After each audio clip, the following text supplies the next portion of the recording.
Laisse-moi te donner un petit conseil. Sois honnête. Il en sait plus que tu ne l'imagines.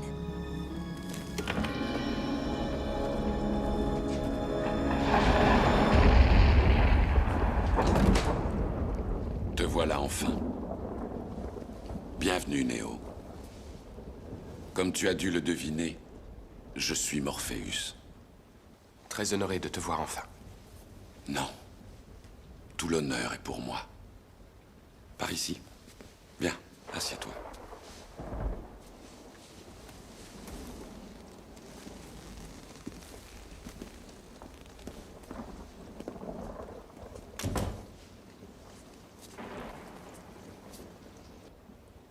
Je suppose que pour l'instant, tu te sens un peu comme Alice.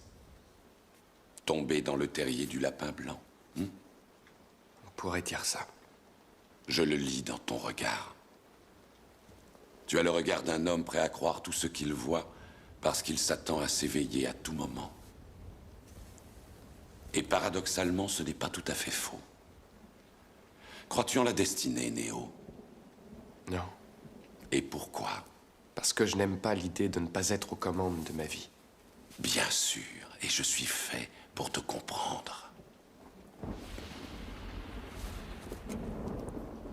Je vais te dire pourquoi tu es là. Tu es là parce que tu as un savoir que tu ne t'expliques pas, mais qui t'habite. Un savoir que tu as ressenti toute ta vie. Tu sais que le monde ne tourne pas rond sans comprendre pourquoi, mais tu le sais.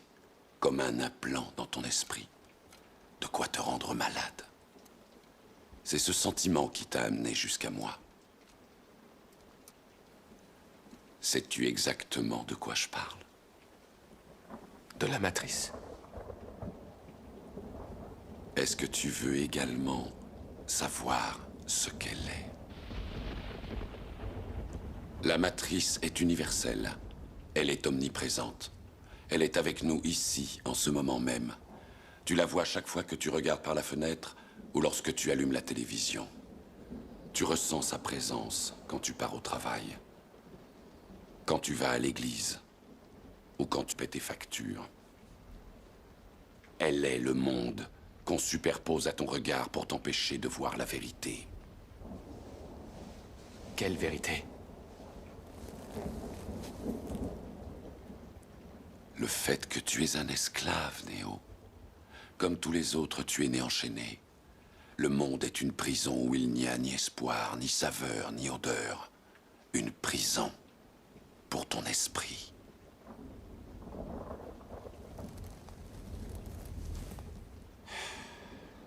Et il faut que tu saches que malheureusement, si tu veux découvrir ce qu'est la matrice, tu devras l'explorer toi-même.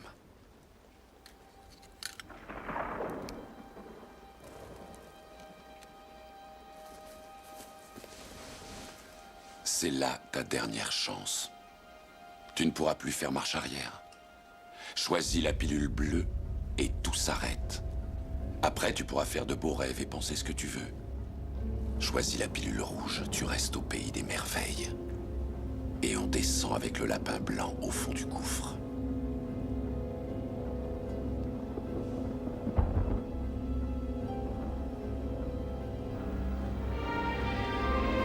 N'oublie pas, je ne t'offre que la vérité, rien de plus.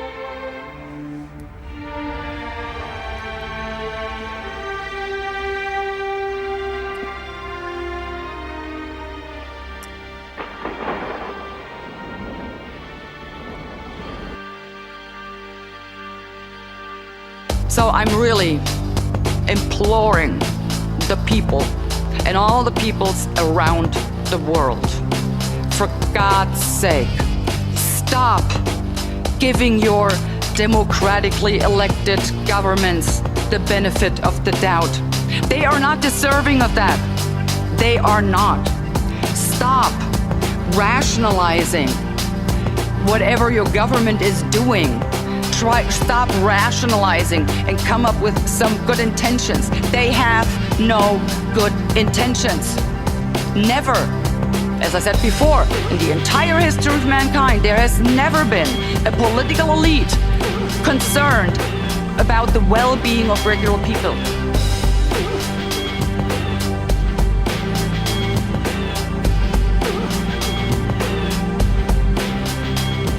Si on veut comprendre comment est-ce que l'économique fonctionne sur le plan international, c'est peut-être bizarre, mais le meilleur exemple qui existe à ce niveau-là est le jeu de Monopoly. C'est un Monopoly parce que l'argent en soi n'a aucune valeur. En tout cas, pour ces gens-là, elle n'en a pas. Ils ont réussi à faire croire aux populations qu'elle en avait une. Ils ont très bien réussi. Il y a des volumes qui existent là-dessus. Donc, au niveau international, c'est une lutte de pouvoir entre différents clans et en différents groupes pour s'assurer une place de choix dans l'éventualité de la formation d'un gouvernement mondial. Okay? Comme si on prend des bonhommes comme Bush ou d'autres qu'on considérait comme étant les plus importants au niveau international, ce n'est pas eux qui sont les plus importants, ils sont seulement comme Kissinger, les valets de personnalités qui, elles, sont dans l'ombre. Donc les personnes qui ont le vrai pouvoir, c'est pour ça qu'on l'appelle en premier lieu le pouvoir occulte, c'est que ces personnes-là ne sont pas des personnes de façade, c'est pas eux autres qui sont au premier plan. Et là, on rentre dans le jeu politique de Machiavel, c'est-à-dire que ceux qui se font descendre ou ceux qui reçoivent les baffes, c'est jamais ceux qui ont le contrôle. C'est toujours le représentant. J'ai eu des moyennes batailles lorsque je parlais à des étudiants et des professeurs à l'Université de Montréal au mois de janvier et février. J'ai dit, il va falloir que vous soyez capables dans vos cours en sciences politiques, sciences économiques et autres à l'université, d'être capable de vous asseoir et de penser en fonction de stratégie. Qu'est-ce que ça implique, le mot stratégie? Le mot stratégie, ça tient pas compte de vos souhaits, de vos pensées personnelles. Le mot stratégie implique la connaissance de l'adversaire jusque dans ses moyens de pensée, c'est-à-dire que vous êtes capable de savoir de quelle façon qu'il pense, de quelle façon qu'il va réagir et qu'est-ce qu'il veut exactement, sinon vous allez arriver sur un mur.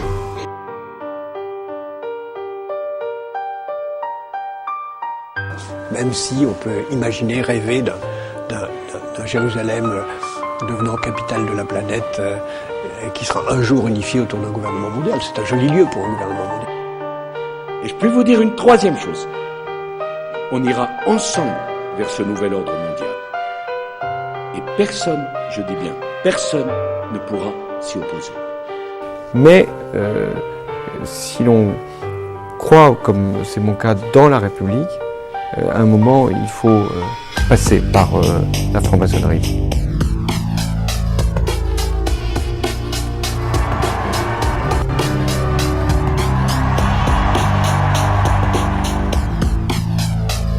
Je voudrais que vous compreniez que ces hommes, la plupart de nos grands politiciens qui prennent des décisions, sont membres de ces organisations.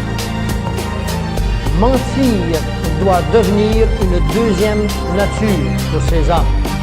Le mensonge est l'outil le plus important de ces hommes. Le vrai visage de la maçonnerie n'est révélé qu'aux initiés du très haut niveau. Les francs-maçons du 20e degré ne connaissent rien de ça. C'est une farce monumentale.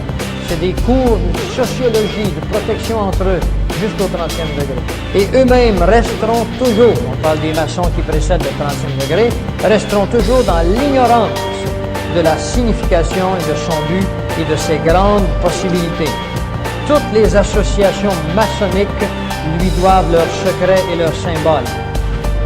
La Kabbale, c'est l'ensemble des traditions juives relatives à l'interprétation mystique de l'Ancien Testament. Il est la fondation sur laquelle vous trouverez l'astrologie, le tarot, l'alchimie, la numérologie, la mythologie, la magie.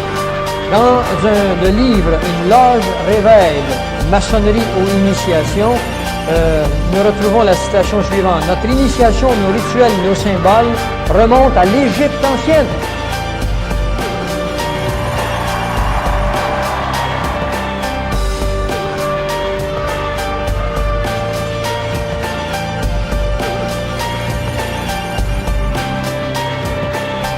La maçonnerie est la plus grande entreprise criminelle dans ce monde. Ça, il faut le dire. Puisque quand vous servez Lucifer, aucun crime n'est assez abject pour Lucifer et pour le servir. C'est pour ça qu'il n'y aura jamais aucune fin. C'est pour ça qu'il n'y aura jamais aucune fin. Et ça, c'est ce que dit par exemple en Italie une femme. C'est quand même curieux là aussi, ce sont les femmes qui parlent, parce qu'il n'y a plus d'hommes. Donc effectivement, quand on veut du courage, ben, tout de suite, qui s'élèvent, ce sont les femmes, puisque les hommes ne sont plus à leur place. C'est comme ça. En tout cas, là, il s'agit d'une universitaire italienne, une anthropologue, qui a combattu la franc-maçonnerie sur les chaînes italiennes. Il y a encore des vidéos. Elle s'appelle Cecilia Gattotrocchi. Si vous parlez italien, c'est un vrai régal. Elle explique une chose très clairement, avec sa dimension donc, universitaire. Elle explique que nous sommes passés d'un monde matérialiste à un monde luciférien. Elle explique, nous sommes passés d'un monde communiste à un monde maçonnique. En 2005, le 11 juillet, elle est retrouvée suicidée. Elle a fait un vol plané de 5 étages. On la retrouve avec la photo de son fils dans la main. Bien entendu, en Italie, les gens qui connaissent un peu cette femme ne croient absolument pas au suicide.